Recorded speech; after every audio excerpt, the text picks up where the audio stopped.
জুলাই গণঅভ্যুত্থানের বর্ষপূর্তি উপলক্ষে বিজয় র্যালিতে অংশ নিতে নয়াপল্টনে বিএনপির কেন্দ্রীয় কার্যালয়ের সামনে জড়ো হয়েছেন নেতাকর্মী ও সমর্থকেরা। সেই খবর নিয়ে যুক্ত হচ্ছেন সহকর্মী শফিকুল। জানাবেন আমাদেরকে যে বিজয় র্যালির খবরাখবরের পাশাপাশি আপনি এর আগে বলছিলেন যে 3টার দিকে বিএনপির ভারপ্রাপ্ত চেয়ারম্যান তারেক রহমান এই র্যালিতে যুক্ত হতে পারেন ভার্চুয়ালি। সেই বিষয়ে খবর জানানো এবং নেতাকর্মীরা যারা কেন্দ্রীয় আছেন তারাও এসে উপস্থিত হয়েছেন কিনা। আগে যেমনটি জানাচ্ছিলাম যে বেলা 3টায়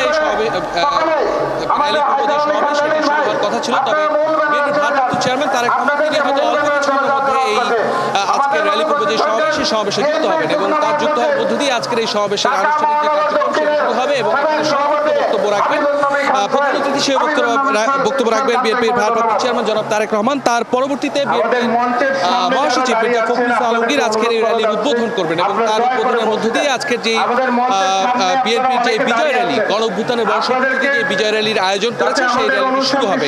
একটি বিষয় বলে রাখি, আজকের এই র্যালিটি নয়াপল্টন কেন্দ্রীয় কার্যালয়ের সামনে থেকে শুরু হয়ে নাইটিঙ্গেল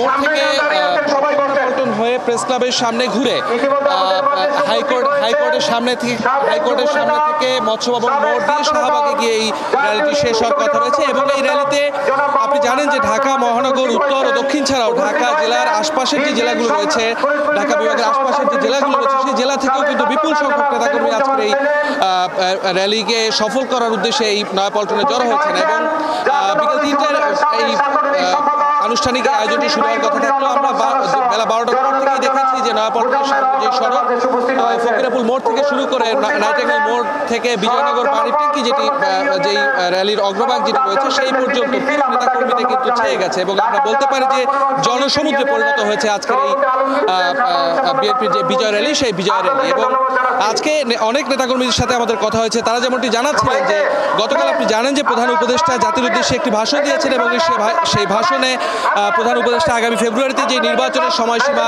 নির্ধারণ করে দিয়েছেন সেই সময়সীমাকে এই নেতাকর্মীরা স্বাগত জানিয়েছেন এবং তারা যেটি বলছেন যে দীর্ঘদিন বিগত 17 বছর মানুষ ভোটাধিকার থেকে বঞ্চিত, তারা তাদের নিজের ভোটটি প্রয়োগ করতে চান এবং ভোটটি প্রয়োগের মধ্য দিয়ে তাদের যে নির্বাচিত জনপ্রতিনিধি যারা আসলে মানুষের কথা শুনবে, দেশের কল্যাণে কাজ করবে সেই প্রতিনিধি নির্বাচন করতে চান। সেই লক্ষ্যে প্রধান উপদেষ্টা যে ভাষণ দিয়েছেন ফেব্রুয়ারিতে নির্বাচনের বিষয়ে সেই ভাষণে তারা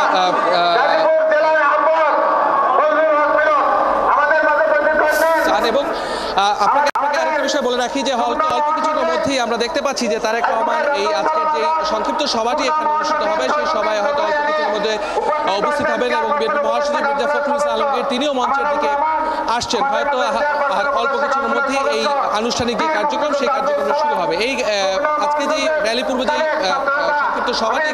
শফিকুল, ধন্যবাদ আপনাকে। নিশ্চয়ই আমরা ফিরবো যখন বিএনপির ভারপ্রাপ্ত চেয়ারম্যান তারেক রহমান যুক্ত হবেন এই র্যালির কর্মসূচির উদ্বোধনের অনুষ্ঠানে। নিশ্চয়ই আমরা তখন আপনার মাধ্যমে সে খবর জানবো।